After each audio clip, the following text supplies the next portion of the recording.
Hi everybody, hi Tamar. Welcome to Hello. another video. Today we're going to talk about theories. You know, he takes a very long time to write his books. Have you noticed? Tell me about it, yeah. Okay, so we have all this time, so people come up with a lot of theories, because if you would have written the books faster, then things would be maybe less interesting. We would have had less topics for discussion. And the more you look at things, like quantum physics, like the more you notice stuff you haven't noticed before, Right, and then more patterns. more patterns, exactly like that, more details. So let's go through some theories that we like. Maybe you like those too? Okay, I like the theory by Preston Jacobs that Mance Rayder is the one who wrote the pink letter Right, that's a good theory. and not Ramsey.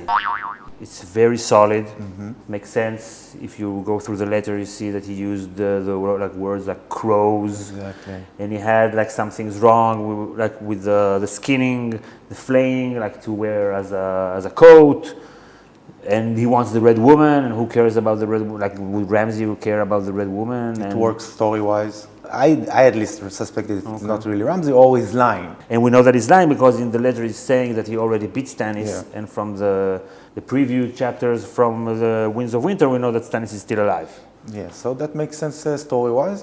I don't know why Mance Rayder would want. Maybe there's something to do with the crypts behind Winterfell, maybe like he's the, working, the horn of Thoramund, whatever. Jormon. Whatever. Maybe he's Thormund. working with Melisandre, Mance Rayder, and Melisandre wants Jon to come to Winterfell or something like that. Okay. Because she saw in the flames, he needs to die or something like Maybe that's part of the plan. that. Yeah. Okay, interesting. Okay, you go now. I really like the theory about the possible conspiracy against the Mad King. Like he was mad for a reason. Like There's a theory about a conspiracy in A Song of Ice and Fire. the Cliff Note version of it is like it's very weird politically. When you have a king, that three major houses in the kingdom, basically creating a marriage alliance between them, it's weird. I think it's 4 houses. Yeah, the North, the Riverland, the Vale, Vale. and the Storms. John Arryn married Lysa, and he was together with Robert and Ned when they grew up. Yeah, it was their ward. And Robert was supposed to marry Lyanna Stark, Lyanna, and Ned Brynden was supposed to married. be married Caitlyn. That's a good, solid theory. That explains. It works politically, like it's like really a conspiracy. Because it's very unusual, Very right? unusual. The king usually is the one that approves these kinds of marriage. Especially because of that reason. Exactly because of that reason, because it creates like a kingdom inside of a kingdom, Right. and loyalty that is not towards the crown, Right. especially that these houses are not, somehow hostile to him. We can And suspect later, they all raised their banners against him. So they were like usurpers, that. Exactly. rebellious. That explains like why he was paranoid. He was paranoid for a reason. Right, it makes things more complicated. I like it also, story-wise. Okay. Another theory that I like is that Robb, before he died, he decided that Jon is officially his heir, because in Storm of Swords, he talks about it with Caitlyn, and he says, yeah, maybe I'll appoint Jon. He says, no, what about Bran? Bran is dead, whatever, who, Sansa, whatever. And then it's left like that. We don't have a definitive answer. But I think if it is true, it could come into play later with Jon being king in the north. Right. Somehow it makes it a little bit more complex, Jon's journey to being king of the north, as we've seen in season 6. Maybe Sansa will have something to do with that. Maybe she'll try, Littlefinger, right, will try to intercept any message to Jon that he is Robb's legitimate heir. So it turns, basically it legitimizes Jon because Robb was a king. Exactly. So now Jon is a king, and now Jon is not a bastard. And he's a Stark, yeah. And so it makes him a Stark. So that could be very powerful, I think. So I really like the Maester's conspiracy. I think it's my favorite. Okay, we have a video about the Maester conspiracy, but there are a lot of other theories about like the way this conspiracy has been going on for some time. Blah, blah, blah. Basically, it says that the Maesters are a faction in their own rights. They have their own ambitions and their own ideology and their own place in like the political fabric that they want to Right. promote their own talent. Right, and they want to be seen as honest brokers and just messengers Yeah. who serve the Lord. But the theory goes, and I think in Dance of Exactly, Dragons yeah. they mention, like one of the characters mentions that they have their own agenda, their own thing going. Exactly. So who knows what message do they read to the lords? They Exactly. can read whatever they They want. control the media, the means of communication Right. in this world. So they have a lot of power. Okay. And do they have a common goal? And because they are the men of science and empirical evidence, anything that is magical, Right. uncontrollable, dangerous, Right. double-edged sword and stuff like that, this threaten their own role in society. And story-wise, that's brilliant because we are introduced to the story with no magic in it. And magic is starting to return.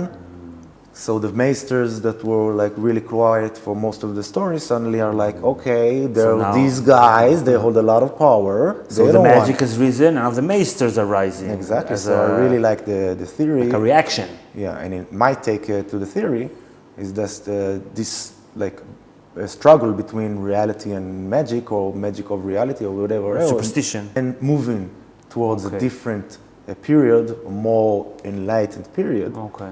I think that's brilliant story-wise, and I would really, really, really want to Okay. succeed in some way. I think some of the Maester conspiracy theories are that with Marwyn and with Keyborn and with glass candles, and so it's a little bit like goes an antithesis to the anti-magic stance of the institution of the Maesters. So there's a lot to be flushed out here, like in the next two books. Yeah, yeah. It's not that they don't believe in magic, but maybe they will want to control it. So Okay. So it doesn't have to be like the death of magic, but the death of magic is magic. They want to break the spell and control it. So that's So it's not that you say abracadabra and then something magical happens.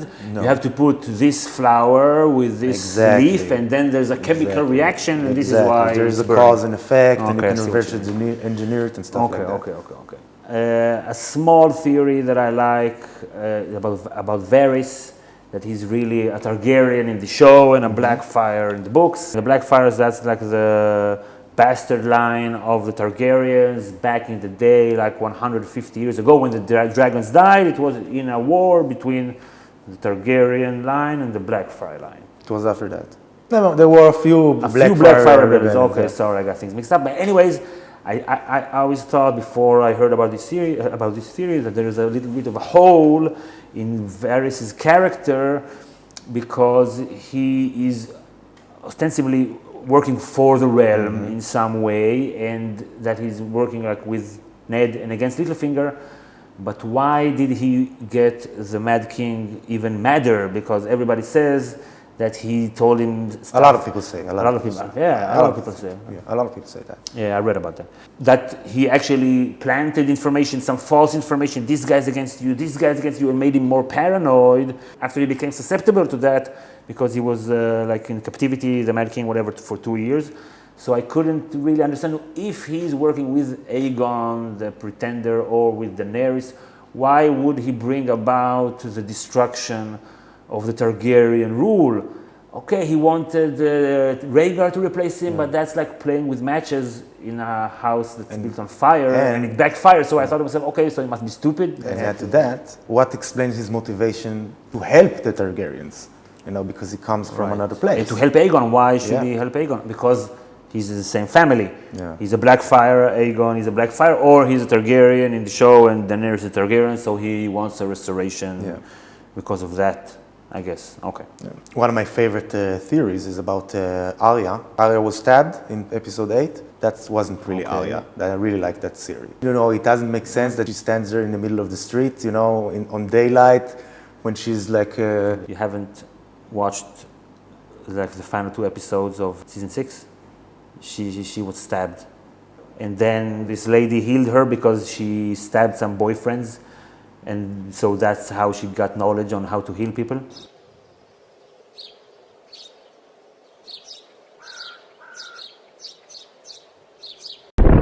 Okay, so another theory. There is a great theory out there Okay. that says that the White Walkers / others maybe have like a connection to the Starks. Like What they, kind of like kind of the connection? first White Walker that was, transformed by the Children of the Forest. He was maybe a Stark himself. That's why. That's Preston Jacobs' theory, right? No. That's why. No, that's not. So Archivtex? Who? I thought about it. You? Yeah, probably other people thought. Do we about have it. a video? The White Walkers are Starks? No, but I think I mentioned it in one of the videos. You mentioned And it. that makes sense. It explains like the Stark connection to the winter. Winter is coming, Right. you know, and the Right. like magical northern creatures. Also, there are the magical abilities. And we know Craster provides them with fresh, guys, Boys. you know, and boys and soldiers. Okay. And Craster, maybe, you know, like he's like a Craster, Stark, Craster, Stark, Okay. Craster, Stark, Craster, Stark. Boom. Okay, I like this theory. It's mine. Okay, this theory.